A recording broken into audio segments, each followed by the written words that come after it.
जन्म हेबा भाग्यर फल अटे, मृत्यु आसीबा समयर फल अटे, किंतु मृत्यु परे लोकंक हृदय रे बंचिकी रहिबा हेउची कर्म फल।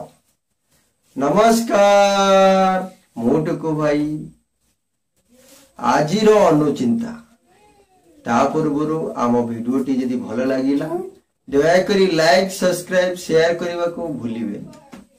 बयस रे किए बड़ होई पारे तो किए सान होई पारे, किंतु प्रकृत रे बड़ से होई थाए जार हृदय रे समस्तक पाई प्रेम स्नेह और भल पाइबा रही थाए।